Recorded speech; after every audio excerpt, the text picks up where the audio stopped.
Hi, this is Michelle Maslowski, Managing Director at Carter, and you are listening to EdUp Accelerated Excellence.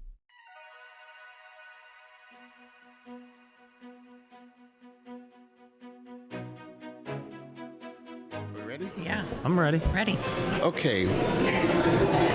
Welcome to EdUp Accelerated Excellence, the podcast for the advancement of educational excellence and equity. And I'm your host, Jacob Easley II, PhD, PMP. And we are recording live from the National School Leaders Conference in Orlando, Florida, powered by the National Association of Elementary School Principals. We have two guests. They're both podcasters, and they are both entrepreneurs. So that means really lots of positive energy and folks who typically are not risk averse. So let's jump into this. So we have Dr. TJ Vari and we have Kim Gameroz. TJ is the Senior Director of Product Strategy at Maya Learning. That's correct. And Kim is the founder of Teaching Inside Out. You got it. We are so excited to have both of you here. And because we're at the conference first, let me ask you, what drew you to this event? You go, baby. I love these events. I was a principal and I was a deputy superintendent. At one point, I was the president of the Delaware Association for School Administrators, which is connected to NAESP, NASSP. And so I try to come to the principals conferences every year. I get a lot of energy from the principals. We both coach principals and coach school leaders. We're presenting today at 3:30. And I think these events are premier events for school leaders, for sure. Yeah. I mean, it's my first time here, and TJ was like, Kim, you got to come with me. No, it was an easy yes. I just feel like, when you're so stuck in your bubble all the time, it feels so good to meet the people in the flesh and be part of the conversations that are really going to fuel everybody forward. So excited to be here. So this is absolutely beautiful. What is the title of your session today? Leadership Lessons from Vibe EDU, which is a podcast that we are on together with Joshua Stamper and Mitch Weathers, and we're going to be talking about the cross-section between school leadership, social and emotional learning, which Kim is definitely a subject matter expert in, and then college and career readiness, which Maya Learning does college and career readiness and planning in 70 countries. And so I'm lucky to be here to talk about these things, and we're going to really engage our audience about school improvement, I would say. Mm-hmm. I like that. So if you had to do sort of a conceptual map, how are you mashing up, for example, social emotional learning and college and career readiness? Just in a snippet. Wow. And so we don't want to give away any spoilers because we want folks to show up at 3, but this won't come out before 3 p.m. For anybody to really thrive in leadership and in life, in any career, you need social and emotional learning, but you really need to understand what it is. You need to understand how it is part of your everyday life and the things that we do, and how we can not just teach it through lessons, but through real life experiences, through behavior. And that's kind of how it weaves all the way in. We can't do anything without it. It's the plate. It's everything. I would just add that unless students are regulated in terms of their own social and emotional awareness, they aren't college and career ready. Right. And we find that these skills, these durable skills as I call them, I don't use soft skills anymore because I don't think they're soft at all. No. And so we say durable skills because we find that our students are leaving the system without them, and they struggle in college and career because they don't have them and they're learning them later in life when it's actually harder for them to stick. And so we're going to mash that up, and we're going to talk about how college and career readiness is an early intervention. Mm-hmm. It needs to happen in K-5 and typically doesn't show up until 9-12. And so we're trying to change that. But even talking about neurodivergent kids too, right? And really tapping into that foundation level, not like we're really looking at all social kids that were born with brains that makes the social world really tricky for them also. That's part of it too, so that everybody's set up for success. Okay, that makes sense.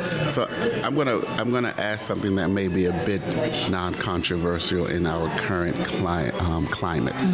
If you notice, a lot of the language around high school success, and I'm moving away from standardized test scores and thinking about college as well, the focus tends to be on preparing individuals for careers.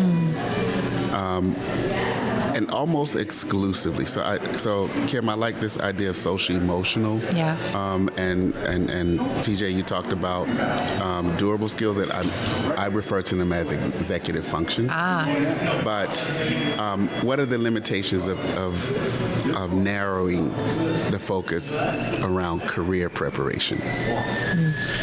Well, I mean, I think we get confused, and I think the pendulum swings from one side to the other. All of a sudden, every kid needs a college education, and then all of a sudden, we're preparing kids to go straight into careers after high school. What I say is that every kid needs a viable post-secondary plan. Viable means that they can do it, and they can do it without the support of others, because we know a lot of kids, when they leave the system, they no longer have the support of the system and even sometimes family members. A plan means they have steps that they can take. And so when we have a viable plan that we think is going to work for students, it could be any number of paths. And so I typically don't like the binary college or career, because take, for example, college. There's 2-year colleges, there's 4-year open enrollment institutions, there's selective institutions, and there's highly selective institutions. Those are all very different ways that we interact, even in our K-12 world, to enter into those. And so, yeah, lots of kids should get certifications, credentials, and go straight into careers. But that's not a linear path either. We see a lot of people right now going into careers that are actually paying for college later. And so the binary part of that, I think we need to get away from. That's just my kind of what I talk about when we're presenting today. I'm sure it will come up, because we have this mindset that some kids go to college and other kids don't. And I actually don't think that's a fair way to position it for kids. I agree with you, because Kim, you talked about neurodivergent learners. So just building off of that, not all individuals are the same. Right. And so different people have different desires. Folks have different needs. And I think you're right, TJ, because how we sort of think about the world is often out of binaries in categories. And the reality is educational excellence is a bit more dynamic, particularly when we're talking about a pluralistic society. Different folks need different things, even in the same household. Yep. So I want to go back a bit. So Kim, how did you come to founding Teaching Inside Out? What was the need that you were seeking to fill? I'm going to rewind it a bit, because as a classroom teacher teaching first graders, I just had more and more kids that were coming into my classroom with big needs, big behaviors. Maybe they were diagnosed with autism or ADD or ADHD, or maybe it was something undiagnosed. And as a teacher, you kind of go, okay, I'm going to try to get through this school year, but I'm going to do my best. And I went searching for answers on ways in which I could run my classroom that also aligned with what they were doing when they got pulled out for services with a speech pathologist, because everybody needed to speak the same language and have the same systems. Fast forward, that turned into a position at a district level. Fast forward from there, I moved out of state, across multiple states. And as soon as I moved to Texas, I thought, I'm going to do this over and over and over again for schools and school districts all across the country, because everybody is struggling. And so that's what I do. That's what Teaching Inside Out is. We look from the outside in, so teachers can teach from the inside out. And it's teaching all kids how the world works and the different language that you can use to teach them about emotional regulation and how to solve problems on their own. And it's hard to do, and sometimes we expect it. And so really the whole mindset is we need to teach social and emotional skills. We can't expect them, and that's what we do. We help teachers with that. So can you paint a picture for us of what the work looks like on the ground? Just choose one case, for example, and so that you draw us into your world. Yeah. So a school district will come to us and say, we have teachers who, they've got SEL lessons or something like that, and we still got big behaviors, and they need a lot of support. And so we'll kind of ask a school district to come up with a cohort of teachers across their district or maybe across their school campus, and we'll work with them over Zoom. We'll teach into the strategies and language that they need to use on the daily, and I will always give them homework and say, I want you to try this. And by the way, the next time I meet with you, I want to know how it goes, right? Yeah. And then after that, we plan 2 times to go out into their classrooms. And so it's not a Kim Gameroz comes back and she's standing in the back of the room and she's just watching. I am on the ground with the teachers, with their students, walking them through all of those strategies and systems and language so that we can really notice a difference, take away that chaotic feeling, and all of a sudden it becomes calm. And after 3 years, the cohort grows bigger and bigger and bigger, and it grows across that entire campus or across that school district. And now you've created real leaders in that work that they then can continue it. And are you primarily in Texas? Well, primarily, most of our work is actually in California. But we have South Dakota and Iowa. We have New Jersey teachers, Washington teachers. I'm just lucky to kind of be really everywhere. And TJ, same question. So what was the need you were seeking to fulfill in developing or working with Maya Learning?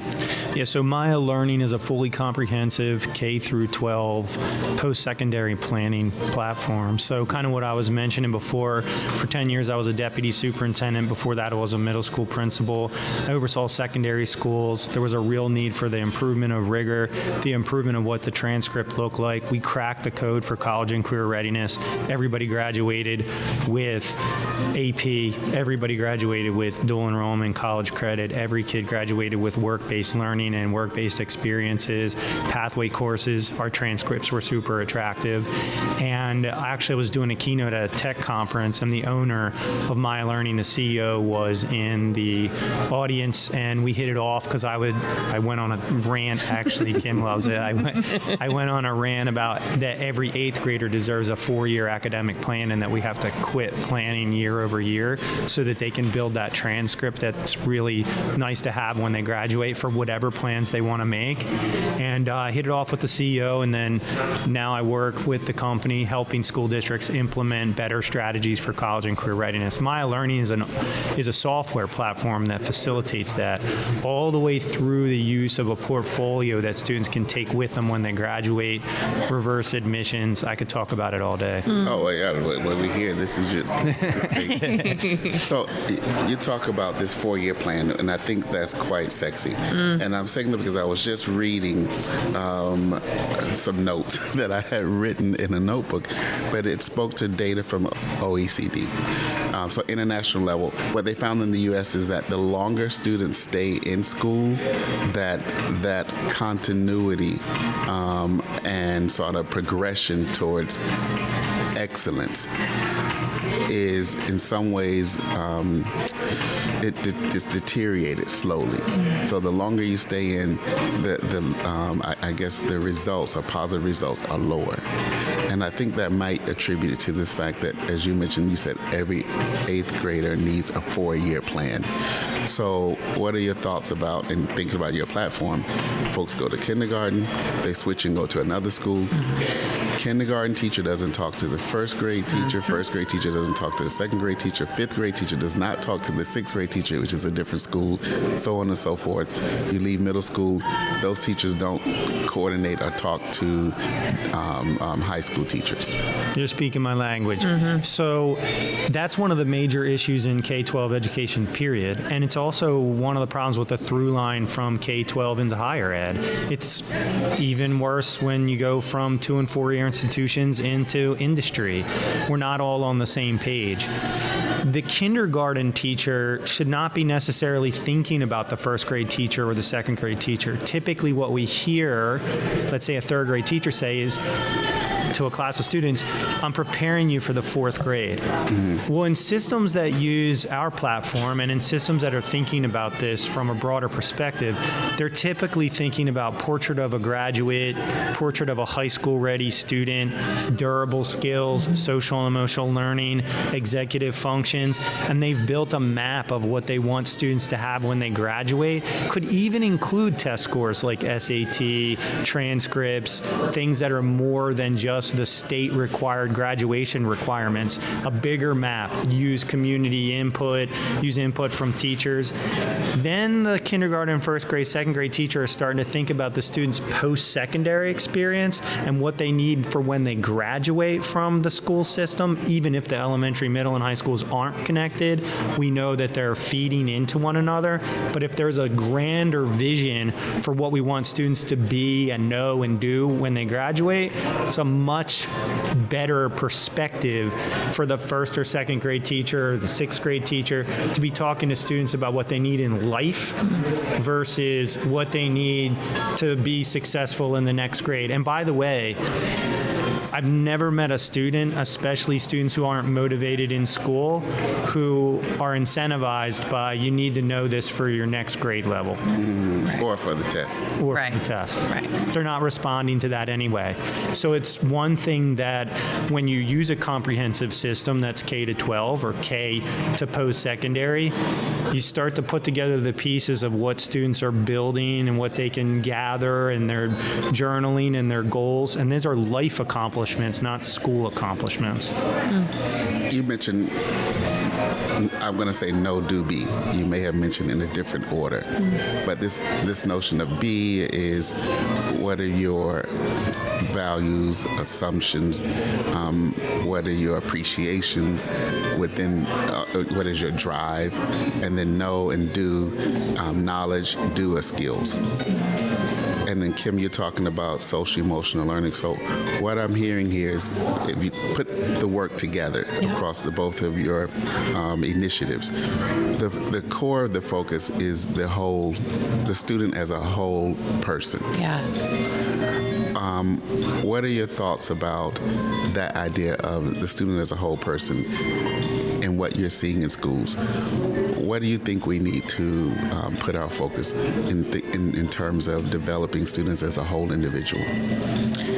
Well, when I talk to teachers, I always try to give them an analogy of a stove, and how on a stove you have all of these different dials, and one dial could be emotional regulation, one dial could be like rigid thinking or stuck thinking or how flexible you are when you're thinking, another dial could be sensory processing, right? Like there's all these different dials, and every single one of us has the dials turned somewhere, right? If it's up to 10, somewhat times it's down to 2 or 5 or 4. Or off. Or off, yes, or completely off.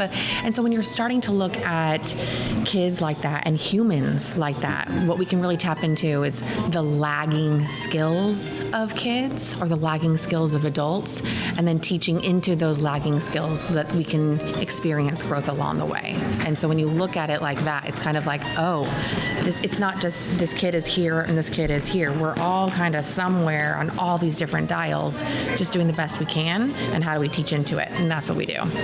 So in supporting school leaders, what does that look like? Well, I think one thing that's important is data. And I think schools are already data rich and decision poor based on it. But I also think they might not be looking at the right data. And so, for example, when you talk about values and interests and getting students to reflect on who they are and who they can become, I would think of a couple things come into my brain. One is interest inventories, assessments that students can take about themselves and start to build language and reflect on who they are and who they want to be. And so over a series we provide through Maya Learning from from 6 to 12 are assessments that students take, and sometimes multiple times. It gives them and their administrators, their teachers, data about who the kids are. Baked into that conversation, the second thing is career career exploration. We don't do career exploration early enough in schools. Through the assessments, students can start to learn about careers that might match their interests. Then they can learn about the skills you need to do those careers. I think that should start in kindergarten. And using language, industry-based language in school, not just academic-based language, so that kids can connect what I'm learning here to who I want to be, what I'm learning here to what needs to happen in the community. So, for example, somebody listening is going to say, yeah, but in K-5, how do you do that? Guest speakers is a great way to do it. Starting with parents, inviting parents in to talk about their profession. Easily within a unit of study, whether that's a reading unit or a science unit, somebody can connect what kids are learning in the classroom to what they do on the outside for their profession. That really connects the school to the community. So that assessment data, learning about yourself in school, learning who you are and who you might become, and that how that progresses and evolves over time, plus careers, I think changes the game. And I don't think that should replace the academics. I think that they should work together with one another. We facilitate that, but anybody listening can start to think about how I could do more with connecting this academic content to who a student is, their interest. And I could go on further with that in terms of how a school leader might approach that data, but I think there's real work that needs to be done, and I'm happy to see that it's starting to unfold in a lot of schools across the country and really around the world. I think, as a school leader, you want to be able to walk through your building and see common systems and a common language. You want to see your teachers teaching into those lagging skills in the same sort of way, right? So that then when a kid goes from kindergarten to first to second to third, they're not in there with high anxiety going, how's it going to be with this teacher? It's the same systems that run your classroom, and it's predictable. And truly, when there's consistency in that across your site, and there's predictability in that, there's a predictability in the teacher's tone of voice when they're teaching into those skills also, the types of conversations they're going to have, then your classroom and your school setting becomes a place of safety. If there's predictability, there's safety. And when a kid feels safe, they feel calm and they can learn. And that's what we want. I think we can all relate to that. Yes. So, part of the show in advancing educational excellence, we also focus on equity. So from the vantage point of your organizations, how do you define equity, and what would be examples of that in your work? I'm going to go first. You go. So in my book, Becoming the Bison, I give an example between equity and fairness. And there is something that teachers do often in the classroom, especially your elementary school teachers. They will do some cute little lesson where they'll ask their kids, who's ever, bumped their elbow before? And a kid will raise their hand. They'll give the kid a Band-Aid for their elbow, right? And then they'll say, who's ever bumped your knee? Who's ever got a scraped knee? And they'll come over and they'll give a Band-Aid again, but they'll give the Band-Aid and give it to their elbow. And then they'll say, who's ever had a headache before? And they come over to the kid, and again, they give a Band-Aid to an elbow. Now, does that kid with the headache need a Band-Aid? No, that kid doesn't need that. It's fair, right? I treated you all fairly. I gave you all a Band-Aid for your elbow. But when you're talking about equity, that kid needs something completely different. And so I think when we're thinking through that lens, there's another one where, there's a fence and there's a super, super tall student, right, looking over. They don't need anything to look over the fence. Right. And you've got your kid that needs to stand on a little bit of something, and your kid that needs a bigger something. Like, everybody needs what they need in order to survive and thrive in this world. And that's what we're talking about. And what you need and what I need may not be the same thing. Right. Same thing, right. Nor may our needs align. Right. And in sort of in synchronicity. Right. I think from a my learning perspective, I would put it like this. kids from fully resourced families are starting to talk about colleges and careers. The families are starting to talk about colleges and careers before the child is born. They're taking out the 529 plan for college. They're talking to the second and third grader about what they want to be when they grow up. They're seeing multiple professions in the household and in the community. Kids from under-resourced backgrounds and under-resourced communities don't have that variety of experience. They're not necessarily reading picture books about a pilot or picture books about a nurse, and there's less diversity in the jobs that they see the people in their community doing, and they're not, in some cases, they've even get told, we're not going to be able to afford college, so that's off the table from a young age. And I think when you have access to career exploration and you understand about career experiences and you understand different careers that you might not have come across through research and in our platform, you start to build a cohesive understanding of what it means to have a network and what it means to have a portfolio and what it means to apply for jobs and jobs that you might not have known about, and experiences and data, as I mentioned before, about yourself and what your interests are. I think that levels the playing field from an equity standpoint, and that means the school system is picking up some of that and leveraging some of it, but that's how we facilitate that and help schools to be able to do that through the platform. But I feel that when students are, the earlier we can get students in an understanding of who they are and who they want to be, the better that is in terms of laying the playing field for every kid to have a similar experience. Quick counterpoint. So we know that we're preparing students for jobs that may not even exist, and that we may not even be able to conceive of now. With that in mind, how should we approach educational excellence? I think we've always been doing that. I think it's more prevalent now, it's more visible now. And I think that with AI and the technological revolution, I think we're more aware of it. But I think we've been preparing students in K-12 for jobs that we don't even know, like jobs that the reason we want to do so much research and learn at such a younger age is because we can't expect even the teacher to know the breadth of the experiences, the breadth of the jobs that are available in the community. And so, A, I think we've always been doing that. B, I come back to those durable skills, the social and emotional skills, the things that last a lifetime. Every student's going to need a resume. Every student's going to eventually have a portfolio or use LinkedIn. Every student is eventually going to probably need a credential or some type of certificate. Every student's going to need certain skills depending on the job that they have.